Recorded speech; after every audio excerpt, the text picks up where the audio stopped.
പുലരിക്കായി മാറി മറയേണ്ടതോർത്ത്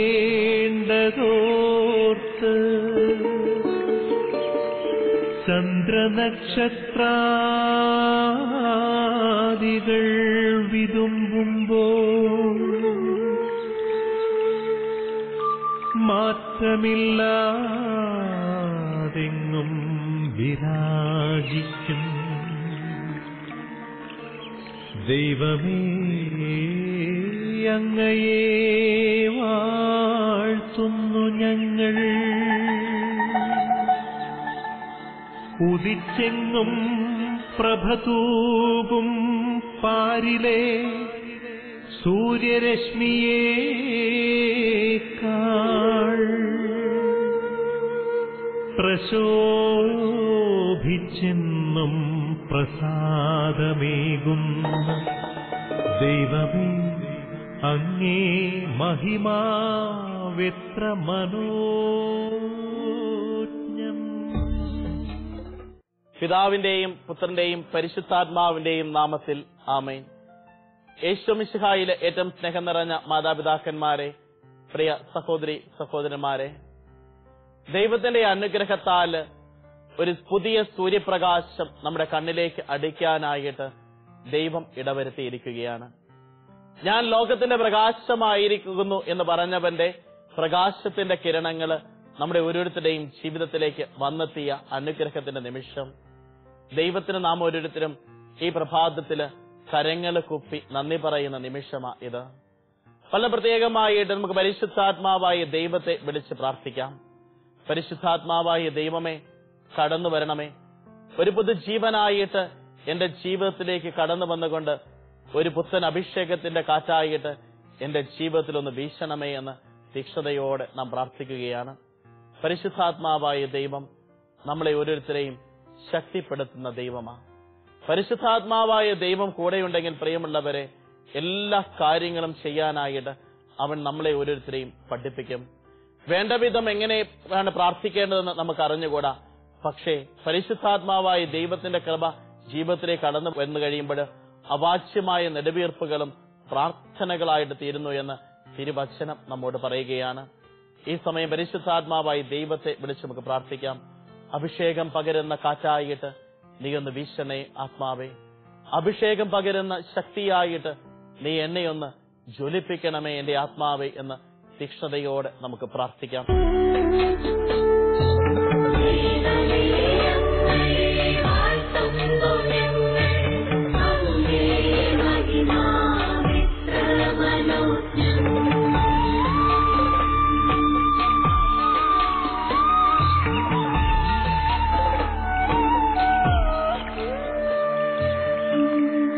വൃക്ഷലതാദികൾ കുളിർക്കാറ്റിൽ കുളിർമ കൊള്ളുന്ന പോൽ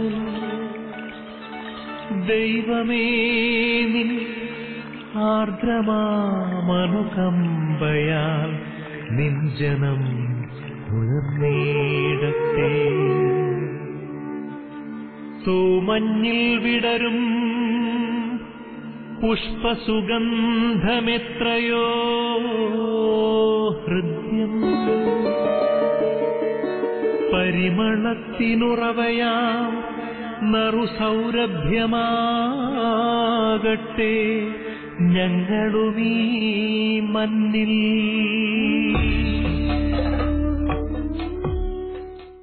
ഇന്നേ ദിവസം നമ്മുടെ വിചിന്തനത്തിനായിട്ട് തിരുസഭാ മാതാവ് നമുക്ക് നൽകിയിരിക്കുന്ന വചനഭാഗം യോഹന്നാന്റെ സുവിശേഷം 1-ാം അധ്യായം 14 മുതലുള്ള വാക്യങ്ങളാണ്.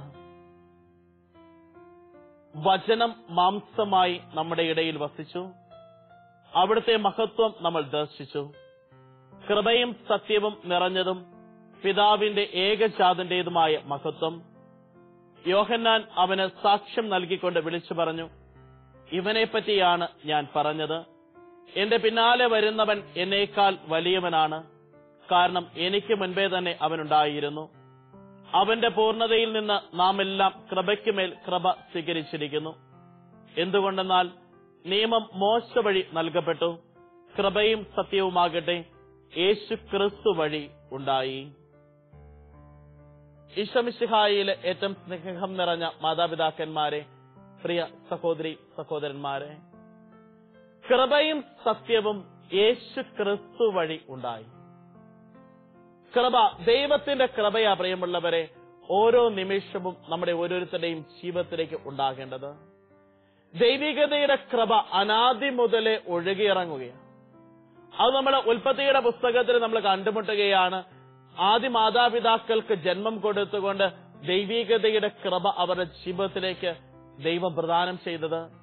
വീണ്ടും പുറപ്പാടിന്റെ പുസ്തകത്തിലേക്ക് നമ്മൾ കണ്ണോടിക്കുമ്പോൾ നമ്മൾ കണ്ടുമുട്ടുകയാണ് അബ്രാഹത്തിന്റെ ജീവിതത്തിലേക്ക്. 11-ാമത്തെ അധ്യായം തൊട്ട് കാണുകയാണ് അബ്രാഹത്തിന്റെ ജീവിതത്തിലേക്ക് ദൈവത്തിന്റെ കൃപ ഒഴുകിയിറങ്ങുന്നത്. മോശയുടെ ജീവിതത്തിലേക്ക് കത്തിജ്വലിക്കുന്ന മുൾപ്പടർപ്പിന്റെ നടുവിൽ നിന്നുകൊണ്ട് ദൈവം മോശയെ ശക്തിപ്പെടുത്തുകയാണ്. ദൈവകൃപ ഒഴുകിയിറങ്ങിയപ്പോൾ മോശയുടെ ജീവിതത്തിൽ സംഭവിച്ചെന്താ? വിക്കനായിരുന്നവൻ കൃത്യമായിട്ട് കാര്യങ്ങൾ പറയാനായിട്ട് അവന്റെ ജീവിതത്തിൽ സാധ്യമാവുകയാണ്. വീണ്ടും നമ്മൾ കണ്ടുമുട്ടുകയാണ് സാമുവേൽ പ്രവാചകന്റെ പുസ്തകത്തില് ദാവീദിന്റെ ജീവിതത്തിലേക്ക് ദൈവത്തിന്റെ കൃപ ഒഴുകിയിറങ്ങുന്നത്. ദാവീദിന്റെ ജീവിതത്തിലേക്ക് ദൈവത്തിന്റെ കൃപ ഒഴുകിയിറങ്ങിയപ്പോഴോ ആ മഹാമല്ലനെ, ഗോലിയാത്തിനെ പരാജയപ്പെടുത്താനായിട്ട് ദാവീദിന് സാധ്യമാവുകയാണ്. വീണ്ടും കാണുകയാണ് ഇസ്രായേലിനെ നയിക്കാനുള്ള ആദ്യത്തെ രാജാവായിക്കൊണ്ട് ദൈവകൃപയാല് ദാവീദ് അഭിഷേകം ചെയ്യപ്പെടുകയാണ്. നമ്മളൊന്ന് ആലോചിക്കുക പ്രിയമുള്ളവരെ, എപ്രകാരമാണ് ഉൽപ്പത്തിയുടെ പുസ്തകം തൊട്ട് വെളിപാടിന്റെ പുസ്തകം വരെ ഈ ദൈവികതയുടെ കൃപയങ്ങ് ഒഴുകിക്കൊണ്ടിരിക്കുകയാണ്. ഈ ദൈവികയുടെ കൃപ വെളിപാടിന്റെ പുസ്തകത്തിൽ അവസാനിക്കുകയില്ല, മറിച്ച് വീണ്ടും അത് സഭയിലൂടെ അനുനിമിഷം നമ്മുടെ ഓരോരുത്തരുടെയും ജീവിതത്തിലേക്ക് ഈ കൃപയങ്ങ് ഒഴുകിയിറങ്ങുകയാണ്. പക്ഷെ ഈ കൃപ ഒഴുകിയിറങ്ങുമ്പോഴും ഈ കൃപയെ ജീവിതത്തിൽ സ്വീകരിക്കാനായിട്ട് പലപ്പോഴും നമ്മുടെയൊക്കെ ജീവിതത്തിൽ നമ്മൾ ഓരോരുത്തരും മടി കാണിക്കുകയാണ്. പ്രിയമുള്ളവരെ, അതുകൊണ്ടാണ് യോഹന്നാന്റെ സുവിശേഷത്തില് കൃത്യമായിട്ട് സ്നാപക യോഹന്നാൻ പറഞ്ഞു വെക്കുന്നത്, എന്റെ പിന്നാലെ വരുന്നവൻ എന്നേക്കാൾ വലിയവനാണ്, അവന്റെ ചെരുപ്പിന്റെ വാറഴിക്കാൻ പോലും ഞാൻ യോഗ്യനല്ല. അപ്പോൾ യേശു എന്ന് പറയുന്നവൻ കൃപയുടെ സമൃദ്ധിയാ. അവനെ ആർക്കും സ്പർശിക്കാൻ സാധിക്കുമോ? ഒന്നുമില്ല, മറിച്ച് അവൻ പിതാവിന്റെ കൃപയാ. അവൻ പിതാവിന്റെ കൃപ ലോകത്തിലേക്ക് വരുന്ന. അതുകൊണ്ട് തന്നെയാണ് യോഹന്നാന്റെ സുവിശേഷം 3-ാമത്തെ അധ്യായത്തിൽ നമ്മൾ ഇപ്രകാരം കാണുന്നത്, പിതാവായ ദൈവം ലോകത്തെ അത്രമാത്രം സ്നേഹിച്ചു, തന്റെ ഏകജാതനെ നൽകുവാൻ തക്കവണ്ണം അവിടുന്ന് സ്നേഹിച്ചു. ഒന്ന് ആലോചിച്ച് നോക്കിക്കേ, ആ ഒരു കൃപയുടെ ഒഴുക്കെന്ന് പറയുന്നത്. ആദത്തോട് ദൈവം പറഞ്ഞു, നിന്റെ രക്ഷയ്ക്ക് വേണ്ടിയിട്ടുള്ള ഒരു പദ്ധതി ഉണ്ട്. യേശുവിന്റെ കടന്നുവരവോടുകൂടി ആ രക്ഷാകരമായ പദ്ധതി അതിന്റെ പൂർണ്ണതയിൽ എത്തുകയാണ്. പ്രിയമുള്ളവരെ, ആ രക്ഷാകരമായ പദ്ധതിയിൽ യേശു കുരിശിൽ മരിച്ചുകൊണ്ട് ഒരു പുനരുത്ഥാനത്തിന്റെ അനുഭവം, ഒരു രക്ഷയുടെ അനുഭവം നമുക്ക് ഓരോരുത്തർക്കും പ്രദാനം ചെയ്തു. ഇന്നും ആ രക്ഷയുടെ അനുഭവം അനുനിമിഷം നമ്മുടെ ഓരോരുത്തരുടെയും ജീവിതത്തിലേക്ക് കടന്നു വരികയാണ്. ഈ ഒരു ദൈവികതയുടെ കൃപയെ പ്രിയമുള്ളവരെ ജീവിതത്തിൽ സ്വന്തമാക്കാനായിട്ട് നമുക്ക് ഓരോരുത്തർക്കും സാധ്യമാക്കണം. ദൈവികതയുടെ കൃപ നമ്മുടെ ഓരോരുത്തരുടെയും ജീവിതത്തിലേക്ക് ഒഴുകിയിറങ്ങുമ്പോൾ ആ കൃപയ്ക്കനുസരിച്ച് ജീവിതത്തെ ക്രമപ്പെടുത്താനായിട്ട്, ആ കൃപ എന്റെ ജീവിതത്തിന്റെ നിറവാണ്, തികവാണെന്നുള്ള ഉറച്ച ബോധ്യത്തോടു കൂടി ആയിരിക്കാനായിട്ട് നമുക്ക് ഓരോരുത്തർക്കും സാധിക്കണം. അതുകൊണ്ട് തന്നെ ആ തിരുവചനത്തിൽ അവിടുന്ന് പറയുന്നത്, ഞാൻ വന്നിരിക്കുന്നത് അവർക്ക് ജീവനുണ്ടാകാനും അത് സമൃദ്ധമായിട്ട് ഉണ്ടാകാനുമാണ്. പ്രിയമുള്ളവരെ, ജീവനുണ്ടാകാനും അത് സമൃദ്ധിയില്ല, ഒരു കുറവിലല്ല ദൈവം കൃപ കൊടുക്കുന്നത്. ദൈവം തന്റെ സമൃദ്ധിയുടെ നിക്ഷേപത്തിൽ നിന്നുകൊണ്ടാണ് അവിടുന്ന് കൃപ കൊടുക്കുന്നത്. അതുകൊണ്ട് തന്നെയാണ് പഴയ നിയമത്തിൽ നാം ഇപ്രകാരം വായിക്കുന്നത്, നിന്നെ പൊക്കിയെടുക്കാനാവാത്ത വിധം അവിടുത്തെ കരം കുറുകിപ്പോയിട്ടില്ല, നിന്റെ നിലവിളി കേൾക്കാനാവാത്ത വിധം അവിടുത്തെ കാതുകൾക്ക് മാന്യം സംഭവിച്ചിട്ടില്ല. ദൈവത്തിന്റെ കൃപയ്ക്കും അനുഗ്രഹത്തിനും പ്രിയമുള്ളവരെ മനുഷ്യരുടെ ജീവിതത്തിലേക്ക് ഒഴുക്കുന്നതിന് ഒരു കുറവുമില്ല. പക്ഷെ ഈ കൃപയെ, അനുഗ്രഹത്തെ ജീവിതത്തിലൊന്ന് സ്വീകരിക്കാനായിട്ട് മനുഷ്യനാ കുറവ് കാണിക്കുന്നത്. മനുഷ്യനാ കുറവ് കാണിക്കുന്നത്. ദൈവം തന്റെ അനുഗ്രഹത്തിന്റെ ഭണ്ഡാരത്തിൽ നിന്ന് സമൃദ്ധമായിട്ട് നമ്മുടെ ജീവിതത്തിലേക്ക് ഒഴുക്കുകയാണ്. ആ ഒഴുകിയിറങ്ങുന്ന കൃപയുടെ സമൃദ്ധിയില് ജീവിതത്തിൽ നിന്ന് അനുഗ്രഹദായകമാക്കാനായിട്ട് പലപ്പോഴും നമ്മൾ മടി കാണിക്കുന്നത്. അവിടെയാ പ്രിയമുള്ളവരെ ഇന്നേ ദിവസം നമ്മുടെ ജീവിതത്തിലേക്ക് ഈ ഒരു ചിന്ത കടന്നു വരേണ്ടത്. കൃപയും അനുഗ്രഹവുമായവനെ എന്റെ ജീവിതത്തിന്റെ സ്വന്തമാക്കിക്കൊണ്ട് ആ കൃപയുടെ വഴിയിൽ ജീവിതം അനുഗ്രഹദായകമാക്കാനായിട്ട് എനിക്ക് സാധ്യമാകണം. ദൈവം നമ്മളെ ഓരോരുത്തരെയും ഈ പ്രഭാതത്തിൽ കൈപിടിച്ചു കൊണ്ടുപോകുന്നത് അവിടുത്തെ കൃപയുടെ ഭണ്ഡാരത്തിന് മുൻപിലേക്കാണ്. ആ കൃപയുടെ ഭണ്ഡാരത്തിൽ നിന്ന് അവിടുന്ന് സമർത്ഥമായിട്ട് ഒഴുക്കുന്ന കൃപയെ ജീവിതത്തിൽ സ്വന്തമാക്കാനായിട്ട്, ആ ഒരു കൃപയുടെ നിറവില് ജീവിതത്തെ മുൻപോട്ട് നയിക്കാനായിട്ട് നമുക്ക് ഓരോരുത്തർക്കും സാധിക്കണം. പ്രിയമുള്ളവരെ, ദൈവകൃപയെ ആത്മാർത്ഥമായിട്ട് ജീവിതത്തിൽ അനുഭവിച്ചാല് പിന്നെ ഒരിക്കലും തമ്പുരാന്റെ സ്നേഹത്തിൽ നിന്ന് ഒരു വ്യക്തി അകന്നു പോകത്തില്ല. ദൈവകൃപയെ ആത്മാർത്ഥമായിട്ട് ജീവിതത്തിൽ സ്വന്തമാക്കിയാല് പിന്നെ ഒരിക്കലും തമ്പുരാന്റെ സ്നേഹത്തിൽ നിന്ന് നമ്മൾ അകന്നു പോകത്തില്ല. പൗലോസ് അപ്പോസ്തലന്റെ ജീവിതത്തിലേക്ക് നോക്കിക്കേ. ഈ ദൈവകൃപയെ സ്വന്തമാക്കി കഴിഞ്ഞപ്പോഴാണ് പൗലോസ് അപ്പോസ്തലന്റെ ജീവിതത്തിൽ ഒരു യഥാർത്ഥമായ ഒരു മാനസാന്തരത്തിന്റെ അനുഭവം ഉണ്ടാകുന്നത്. അപ്പോഴാണ് അവിടുന്ന് പറയുന്നത്, മരണം എനിക്ക് നേട്ടമാണ്. മരണം എനിക്ക് നേട്ടം. എന്തുകൊണ്ടാ? അതെന്നെ ക്രിസ്തുവിന്റെ സ്നേഹത്തിലേക്ക്, അവന്റെ തിരുമുൻപിലേക്ക് കൊണ്ടുവന്ന് എത്തിക്കുന്ന ഒന്നാണെന്നുള്ള തിരിച്ചറിവിൽ ജീവിക്കാനായിട്ട് സാധിക്കുകയാണ്. പ്രിയമുള്ളവരെ, ഈ ഒരു പ്രഭാതം ദൈവം നമുക്ക് നൽകിയിരിക്കുന്നത് ഈ ഒരു കൃപയെ സ്വന്തമാക്കി ജീവിതത്തിൽ അനുഗ്രഹദായകമാകാനാണ്. ജീവിതത്തിൽ തമ്പുരാന്റെ സ്നേഹത്തോട് ജീവിതത്തെ ചേർത്ത് വെച്ചുകൊണ്ട് അവിടുത്തെ കൃപയുടെ നിറവില് ജീവിതമാക്കാനായിട്ട് നമുക്ക് സാധിക്കണം. ദൈവം ആഗ്രഹിക്കുന്ന രീതിയിൽ പ്രിയമുള്ളവരെ ജീവിതത്തെ ഒന്ന് ചേർത്ത് വെക്കാനായിട്ട് സാധിക്കുന്നത്. സ്നാപക യോഹന്നാന്റെ ജീവിതത്തിൽ പിതാവായ ദൈവം ആഗ്രഹിച്ച് പുത്രനായ യേശു ക്രിസ്തുവിന് വഴിയൊരുക്കാനാ. അവൻ ആ വഴി ഒരുക്കിയപ്പോൾ അവന്റെ ജീവിതം കൃപയാൽ നിറയപ്പെട്ടു. അവന്റെ ജീവിതം കൃപയാൽ നിറയപ്പെടുകയാണ്. ആ ഒരു ദൈവകൃപയാൽ നിറയപ്പെട്ട് കഴിഞ്ഞപ്പോൾ അവന്റെ ജീവിതത്തിൽ സംഭവിക്കുന്നത് എന്താ?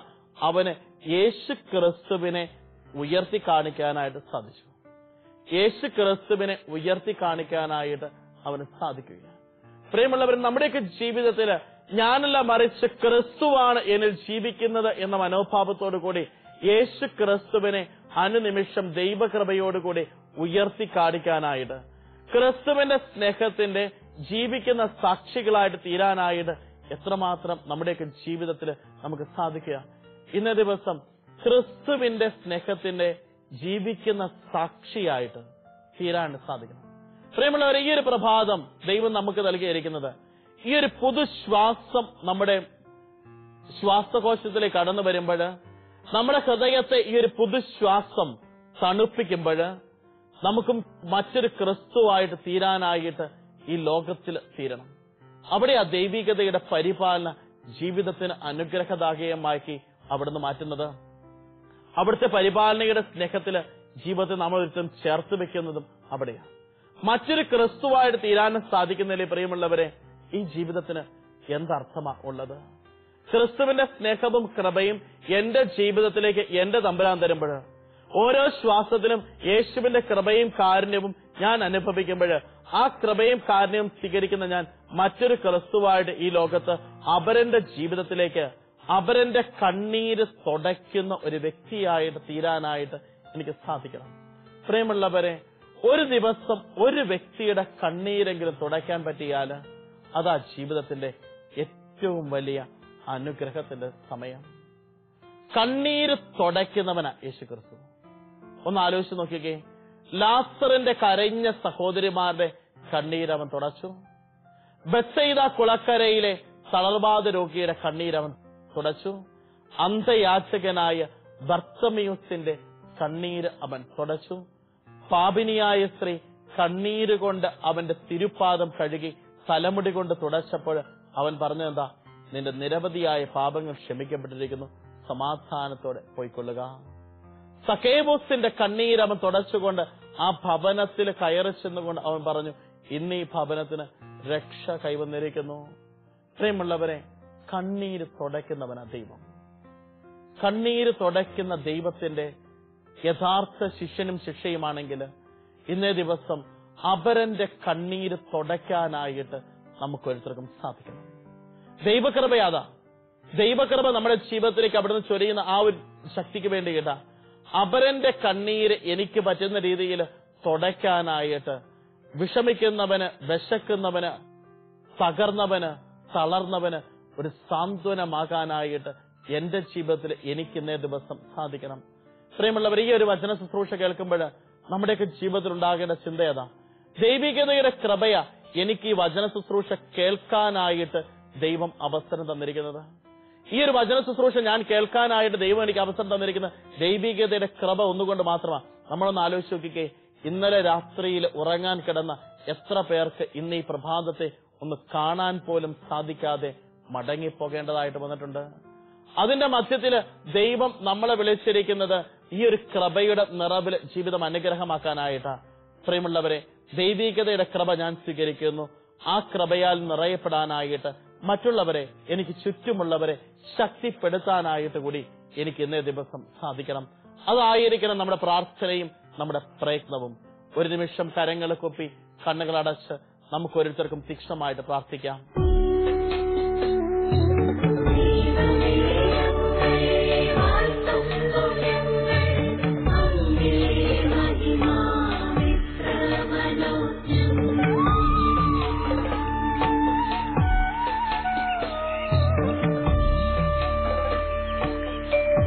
ഉദയേ പക്ഷികളുതിർത്തും സംഗീതത്താൽ തുടിക്കുന്നു ഭൂമിയാകെ.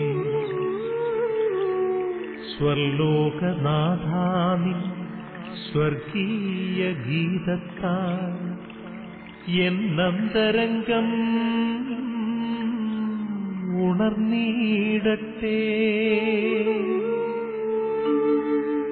ഉഷസ്സിൽ ജീവതുടിപ്പിനാൽ ഇമ്പമായി ധരണിയാകെ.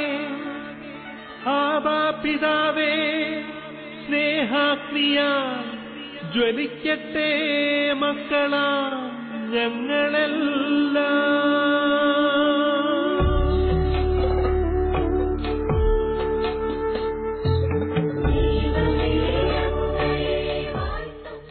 ഒരു നിമിഷം കരങ്ങൾ കൊപ്പി കണ്ണുകളടച്ച് നമുക്ക് ഓരോരുത്തർക്കും തീക്ഷ്ണമായിട്ട് പ്രാർത്ഥിക്കാം. ഈ പ്രഭാതം ദൈവാനുഗ്രഹത്താൽ നിറയപ്പെടുന്നതിന് വേണ്ടി കേട്ട് ദൈവികതയുടെ കൃപയുടെ നിറവിൽ ഇന്നേ ദിവസം ജീവിക്കാനായിട്ട് പരിശുദ്ധ അമ്മയുടെ കരം പിടിച്ച് വിശുദ്ധ യൗസേപ്പിതാവ് എനിക്ക് കാവലായിട്ട് നിന്ന് എന്റെ കാവൽ മാലാഖ എന്നെ വഴി നടത്തി സകല വിശുദ്ധരും എനിക്ക് വേണ്ടി മാധ്യസ്ഥം യാചിച്ചുകൊണ്ടുള്ള ഒരു യാത്ര, തിരുസഭയോട് ചേർന്നുള്ള ഒരു യാത്രയുടെ കൃപ എന്റെ ജീവിതത്തിൽ ഉണ്ടാകാനായിട്ട് നമുക്ക് ഓരോരുത്തർക്കും ഇന്നേ ദിവസം പ്രാർത്ഥിക്കാനായിട്ട് സാധിക്കണം. കാരുണ്യവാനും സ്നേഹനിധിയുമായ നല്ല തമ്പുരാനെ, ഈ ഗുഡ്നസ് ചാനൽ വഴി ദൈവത്തിന്റെ വചനം കേൾക്കുന്ന ഓരോ മക്കളെയും സമർപ്പിച്ചുകൊണ്ട് ഈ നിമിഷം പ്രാർത്ഥിക്കുകയാണ്. പരിശുദ്ധ അമ്മയുടെ മേലങ്കയുടെ കീഴിൽ ഈ മക്കളെ ഓരോരുത്തരെയും കാത്തു പരിപാലിക്കണമേ. വിശുദ്ധ യൗസേപ്പിതാവേ, ഞങ്ങൾക്ക് ഓരോരുത്തർക്കും കാവലായിരിക്കണമേ. ഞങ്ങളുടെ കാവൽ മാലാഖമാരെ, ഞങ്ങളുടെ പേരിന് കാരണഭൂതരായ വിശുദ്ധരെ, സകല മരിച്ച വിശ്വാസികളെ ഞങ്ങൾക്ക് വേണ്ടി കേട്ട് മാധ്യസ്ഥം ദൈവ തിരുസന്നിധിയിൽ ഉണർത്തിക്കണമേ.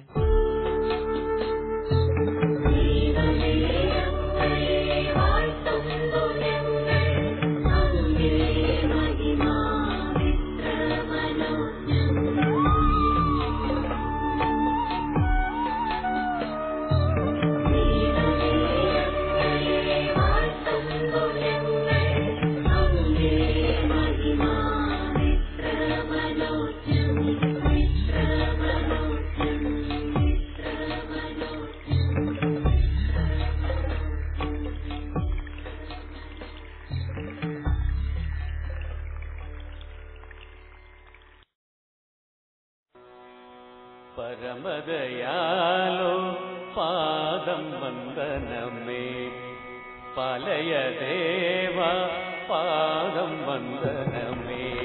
പരമദയാലോ പാദം വന്ദനമേ, പലയദേവ പാദം വന്ദനമേ.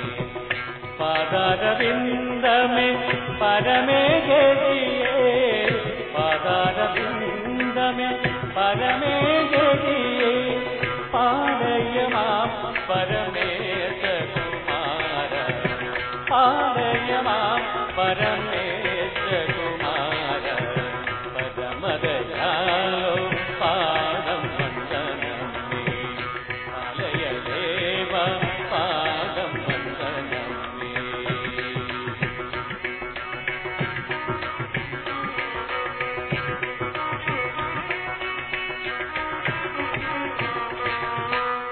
ലോകരക്ഷാകര ലോകനിവാരണ ലോകരക്ഷാകര ലോകനിവാരണ ലോകരക്ഷാകര ലോകനിവാരണ ലോകരക്ഷാകര ലോകനിവാരണ ആകുലമാകവെ പോകും സഭേത ആകുലമാകവെ പോകും സഭേത ആധാരമറ്റവർക്കാലം തനമേ ആനന്ദദായകനേ മനുവേല ആധാരമറ്റവർക്കാലം തനമേ ആനന്ദദായകനേ മനുവേല പരമദയാലോ പാദം വന്ദനമേ പാലയ ദേവ പാദം വന്ദനമേ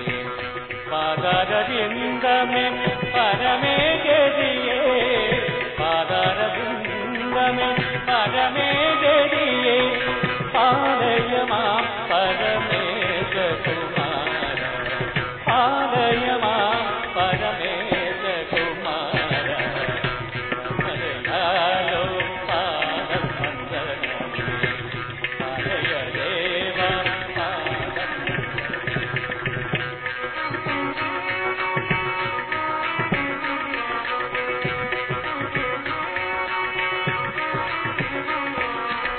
നീതിയിൻ ദൈവമേ ദൈവകുമാര നീതിയിൻ ദൈവമേ ദൈവകുമാര നീതിയിൻ ദൈവമേ ദൈവകുമാര നീതിയിൻ ദൈവമേ ദൈവകുമാര ആദിയനാദിയ സാധനം നീ ആദിയനാദിയ സാധനം നീ ആത്മന പരിപീതനമേ ആതമതിൻ പണിയും പാമേ ആത്മന പരിപീതനമേ ആതമതിൻ പണിയും പാമേ പരമദയാലോ പാദം വന്ദനമേ പാലയ ദേവ പാദം വന്ദനമേ പാദാരവിന്ദമേ പരമേ ഗതിയേ പാദാരവിന്ദമേ പരമേ ഗതിയേ പാലയ മാം പരമേശകുമാര പാലയ മാം പരമേശകുമാര പരമദയാലോ പാദം വന്ദനമേ പാലയ ദേവ പാദം വന്ദനമേ.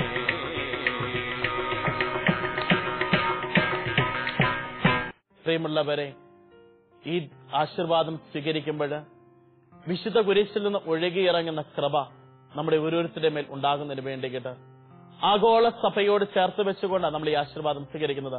മാർപ്പാപ്പായോട്, കർദിനാൾമാരോട്, മെത്രാൻ സംഘത്തോട്, വൈദികരോട്, സന്യസ്തരോട്, അൽമായരോട്, ഈ വിശ്വാസ കൂട്ടായ്മയോട് ഒന്നു ചേർന്ന് നമ്മൾ ഈ ആശീർവാദം സ്വീകരിക്കുക ദൈവത്തിന്റെ കൃപയാൽ നിറയപ്പെടുന്നതിന് വേണ്ടിയിട്ട് നമ്മുടെ കർത്താവ് ഈശോ മിശിഹായുടെ കൃപയും പിതാവായ ദൈവത്തിന്റെ സ്നേഹവും പരിശുദ്ധാത്മാവിന്റെ സഹവാസവും നാം എല്ലാവരുടെയും കൂടെ ഉണ്ടായിരിക്കട്ടെ, ഇപ്പോഴും എപ്പോഴും എന്നേക്കും.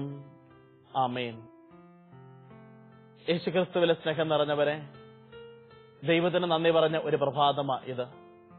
ദൈവികതയുടെ കൃപയോട് നമ്മളെ ഓരോരുത്തരെയും നമ്മൾ ചേർത്ത് വെച്ചിരിക്കുകയും അവന്റെ സ്നേഹത്താൽ നിറയപ്പെട്ടുകൊണ്ട് ആ കൃപയുടെ സാക്ഷികളായിട്ട് ജീവിക്കാനായിട്ട് നമുക്ക് ഓരോരുത്തർക്കും സാധിക്കണം. ഈ വചന ശുശ്രൂഷയ്ക്ക് ശേഷം നമ്മൾ ഇറങ്ങിത്തിരിക്കുകയാണ് നമ്മുടെ ജീവിതത്തിന്റെ കർമ്മമണ്ഡലങ്ങളിലേക്കൊക്കെ. നാം എത്തിച്ചേരുന്ന എല്ലാ മേഖലകളിലും അവരുടെ കണ്ണീര് തുടയ്ക്കുന്ന വ്യക്തികളായി തീരാനായിട്ട് നമുക്ക് ഓരോരുത്തർക്കും സാധിക്കണം. നാം ഇന്ന് കണ്ടുമുട്ടുന്ന ഒരു വ്യക്തിയും എന്റെ മുഖത്തേക്ക് നോക്കി കണ്ണീരോടുകൂടെ പോകരുത് എന്ന് ഉറച്ച ഒരു തീരുമാനം ഈ നിമിഷം നമുക്ക് ഓരോരുത്തർക്കും എടുക്കാനായി സാധിക്കണം. ലോകത്തിന്റെ നാനാതുറകളിൽ അധ്വാനിക്കുന്നവരെ നാം ഓരോരുത്തരും നമ്മുടെ അധ്വാനവും പ്രയത്നവും ദൈവകൃപയാൽ നിറയപ്പെട്ട് കഴിയുമ്പോഴാണ് അത് ഫലദായകമായി തീരുന്നത്. കർഷകൻ വിത്ത് വിതച്ചാലും, ഓഫീസിലിരുന്ന് ജോലി ചെയ്താലും, വീട് പണിതുയർത്തിയാലും ദൈവം കൂടെയില്ലെങ്കിൽ പ്രിയമുള്ളവരെ നമ്മുടെയൊക്കെ അധ്വാനം നിഷ്ഫലമാണ്. ആ ഒരു തിരിച്ചറിവിൽ ജീവിക്കാനായിട്ട് നമുക്ക് സാധിക്കണം. ഇന്നേ ദിവസം നിങ്ങൾ ഓരോരുത്തരും ഈ നിമിഷം കർമ്മമണ്ഡലങ്ങളിലേക്ക് ഇറങ്ങുമ്പോൾ ദൈവത്തിന്റെ കൃപ നിങ്ങളോട് കൂടെ ഉണ്ടായിരിക്കട്ടെ. ആ കൃപ അവരുടെ ജീവിതത്തിലേക്ക് ഒഴുക്കാനായിട്ട് ദൈവം നിങ്ങളെ ഓരോരുത്തരെയും സഹായിക്കട്ടെ എന്ന് പ്രാർത്ഥിക്കുകയും ഏറ്റവും സ്നേഹത്തോടുകൂടെ ആശംസിക്കുകയും ചെയ്യുന്നു. ആമേൻ.